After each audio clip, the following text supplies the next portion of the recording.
বিশ্বনবীর কিন্তু টাকা পয়সা ছিল না জানেন, ছাগল চড়াতো, কাউবয়।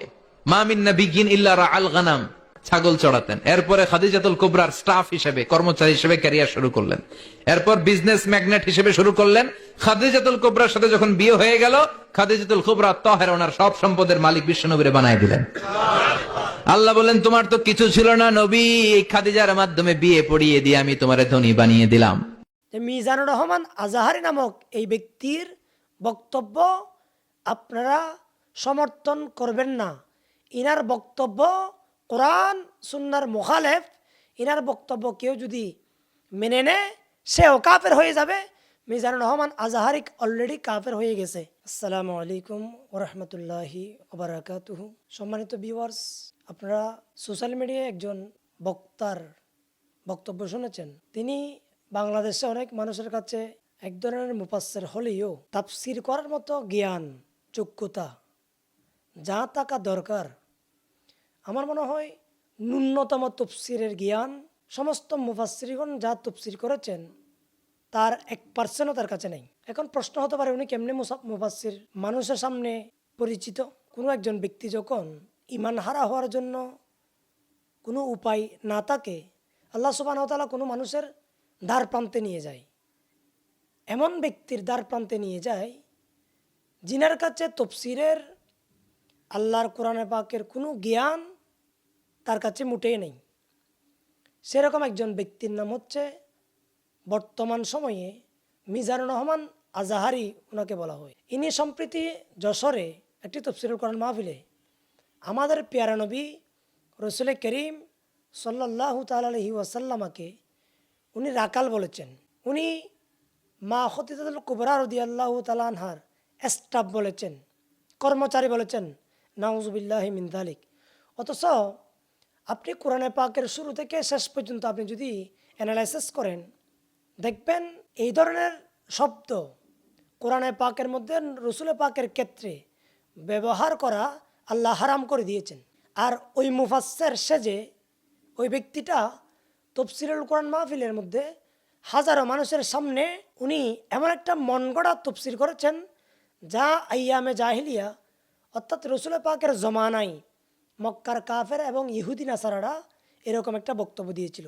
আল্লাহ সুবহানাহু ওয়া তাআলা কোরআন শরীফে এরশাদ করছেন, সূরা নূরের 63 নম্বর আয়াতে কারিমায় আল্লাহ বলছেন, ওয়ালা তাজআলু দুআ আর রসুলি বাইনাকুম কাদুআ ইবাদিকুম বাদা। তোমরা একে অপরকে যে ধরনের শব্দ ব্যবহার করো, এটা তোমাদের জন্য যোগ্যতা সম্পন্ন হোক কিংবা না হোক, তোমরা একে অপরকে যেভাবে একজন মানুষকে অপর মানুষকে আহ্বান করো, ডাকো, শব্দ ইউজ করো, ব্যবহার করো, এই ধরনের শব্দ আমার নবীর জন্য ব্যবহার করা এটা হারাম। এটা আমি আল্লাহর ফতোয়া। দেখুন, আল্লাহ সুবহানাহু ওয়া তাআলা আমাদেরকে মানে রসুল পাকের ক্ষেত্রে কীরকম শব্দ ব্যবহার করব আল্লাহ আমাদেরকে শিখাচ্ছেন। দ্বিতীয় নম্বর যে আয়াতে কারিমা আল্লাহ সুবহানাহু ওয়া তাআলা কোরআন শরীফে বলছেন, সূরা বাকারা 104 নম্বর আয়াতে কারিমা আল্লাহ বলছেন, ইয়া আইয়ুহাল্লাযিনা আমানু, হে ঈমানদারগণ, লা তাকুলু রাঈনা, তোমরা আমার নবীকে রাঈনা শব্দটা ব্যবহার করিও না আমার নবীর ক্ষেত্রে। কেন? রাঈনা শব্দের অর্থ হচ্ছে রাকাল। এটা মক্কা শরীফে ইহুদিরা রাকালের ক্ষেত্রে রাঈনা ব্যবহার করত। তখন মুমিনদেরকে আল্লাহ সুবহানাহু ওয়া তাআলা এটা রাঈনা শব্দটা মূলত ইহুদিরা খারাপ শব্দ ইউজ করে ব্যবহার করে বলতো। তারা এই শব্দটা ইমানদারের জন্য আল্লাহ হারাম করে দিয়েছেন। ইয়া আইয়ুহাল্লাযিনা আমানু, হে ইমানদারগণ, লা তাকুলু, তোমরা কখনো বলিও না রাঈনা, রাঈনা শব্দটা। তো আমার নবীর ক্ষেত্রে কি বলবা? ওয়াকুলু, তোমরা এই কথা বলো, উনজুরনা। উনজুরনা মানে ইয়া রাসূলুল্লাহ, ইয়া হাবিবাল্লাহ, আমাদের দিকে দেখেন।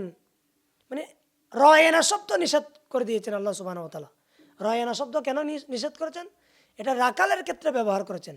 এখন কোনো মুফাসসির, কোনো একজন ব্যক্তি যদি রসুল পাকের যে শব্দটা ব্যবহার করা আল্লাহ হারাম করেছেন নবীর ক্ষেত্রে ব্যবহার করার জন্য, এখন কোনো মুফাসসির যদি মুফাসসির সেজে এই ইহুদির শব্দটা যদি রসুলের ক্ষেত্রে ব্যবহার করে, এটা কি আল্লাহর আয়াতকে সীমালঙ্ঘন করে নাই?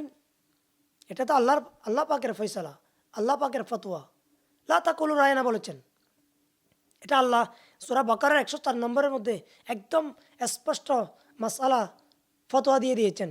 দেখুন, আপনি তফসিরে তবরি দেখুন, তফসিরে দুররে মনসুর দেখুন, যত তফসির দেখবেন এই আয়াতের তফসিরের মধ্যে ওই ইহুদিরা যে শব্দটা ব্যবহার করত, এটা সমস্ত তফসিরের মধ্যে ব্যবহার করেছেন।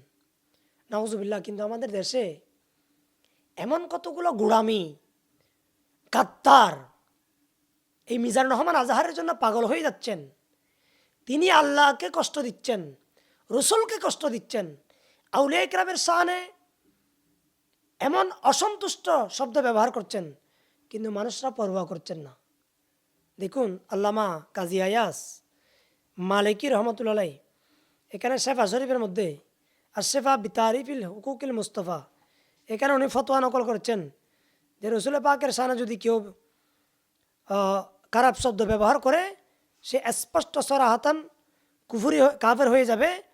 এখানে উনি বলছেন আজমাউল উলামা, এখানে সমস্ত আলেমরা একমত যে রসুল পাকের শানে যারা আলা আন্না মান সাব্বান নবী সাল্লাল্লাহু আলাইহি ওয়াসাল্লাম ইয়াকতুলু, নবীর শানে যারা খারাপ শব্দ ব্যবহার করবে, রসুল পাককে যারা কষ্ট দিবে, রসুল পাকের শানে যারা অসন্তুষ্টজনক শব্দ ইউজ করবে, এনাকে হত্যা করা এটা ওয়াজিব। এটা ইসলামিক ক্ষেত্রে যারা ব্যক্তিত্ব রয়েছেন আমাদের দেশে, আমি তাদেরকে বলবো, এই ব্যক্তিটা বাংলাদেশের মধ্যে মানুষের ভিতর দ্বন্দ্ব ছড়িয়ে দিচ্ছেন। মানুষের ভিতর দ্বন্দ্ব ছড়িয়ে দিলে দেশের পরিস্থিতি ভালো হয় না, এটা দেশের একটা অমঙ্গল বইয়ে আনে।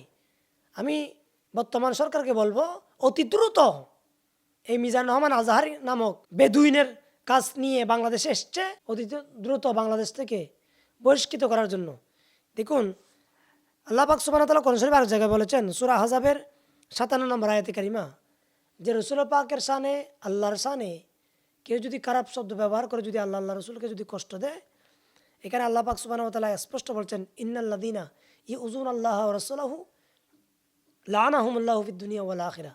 আল্লাহ এবং আল্লাহ রসুলকে যারা ইদিন দেয়, কষ্ট দেয়, তাদের ঠিকানা দুনিয়া বা আখিরাতে লাঞ্ছনা, তারা জাহান্নামী।